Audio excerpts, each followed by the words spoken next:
नमः शिवाय।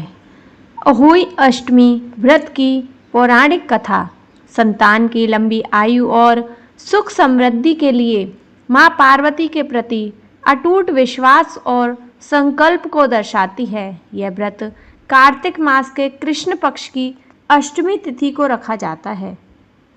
प्राचीन समय की बात है। एक नगर में एक साहूकार रहता था। साहूकार के 7 बेटे थे और उनकी एक बहू थी। साहूकार का परिवार बहुत सुखी था, लेकिन उनकी बहू को संतान सुख प्राप्ति नहीं हो पाई थी, जिसका दुख उसे हमेशा रहता था। कार्तिक मास के कृष्ण पक्ष की अष्टमी तिथि के कुछ दिन पहले, दिवाली से ठीक पहले, साहूकार की बहू जंगल में मिट्टी लेने के लिए गई। उसे अपने घर के लीपने और सजाने के लिए मिट्टी की ज़रूरत थी। जब वह जंगल में मिट्टी खोद रही थी, तो अनजाने में उसकी कुदाल से एक साई के बच्चे को लग गई। साई का बच्चा उसी कुदाल के वार से मर गया। इस घटना से साहूकार की बहू को बहुत पश्चाताप हुआ। वह बहुत दुखी हुई और साई के बच्चे की मृत्यु के कारण वह बहुत भयभीत हो गई। जल्दी उसे एक और बड़ी विपत्ति का सामना करना पड़ा। साई के बच्चे की मृत्यु के दोष के कारण एक एक करके उसके 7 बेटों की मृत्यु हो गई।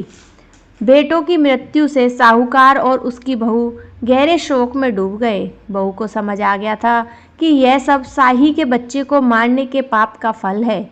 जब साहूकार की बहू ने अपने यह दुखभरी कहानी अपनी पड़ोसन की स्त्रियों को बताई, तो उन्होंने उसे यह सलाह दी कि हे बहू, तुम बहुत दुखी हो। यदि तुम अपने इस पाप से मुक्ति पाना चाहती हो और अपनी संतानों का सुख वापस पाना चाहती हो, तो तुम्हें अहोई माता का व्रत करना चाहिए। अहोई अष्टमी के दिन तुम साई और साई के 7 बच्चों का चित्र बनाकर उनकी पूजा करो और सच्चे मन से अपनी भूल के लिए उनसे क्षमा मांगो। अहोई माता, जो कि माँ पार्वती का ही रूप है, तुम्हें अवश्य क्षमा करेंगी और तुम्हारी संतान को लंबी आयु का आशीर्वाद देंगी। साहूकार की बहू ने श्रद्धापूर्वक उनकी बात मानी। कार्तिक कृष्ण पक्ष की अष्टमी को उसने पूरे विधि विधान से अहोई माता का व्रत किया। उसने दीवार पर साई और उसके बच्चों का चित्र बनाया, कलश स्थापित किया और रात को तारों को अर्घ्य देकर माता की पूजा की। उसने अपने मृत बेटों के लिए पश्चाताप किया और सच्चे मन से अहोई माता ने अपने पापों की क्षमा मांगी। साहूकार की बहू की सच्ची श्रद्धा और पश्चाताप से अहोई माता बहुत प्रसन्न हुई।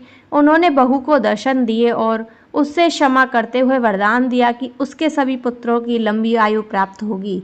अहोई माता के आशीर्वाद से साहूकार की बहू को वापस से संतान सुख मिला और उसके पुत्र दीर्घायु हुए।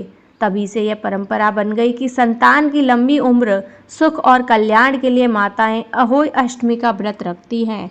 यह कथा बताती है कि अज्ञानतावश या जानबूझकर किए गए पापों से पश्चाताप करने के लिए यह व्रत किया जाता है और माँ पार्वती सभी माताओं को संतान की प्राप्ति देती है और संतानों की रक्षा करती है। बोलो जय अहोई मैया की।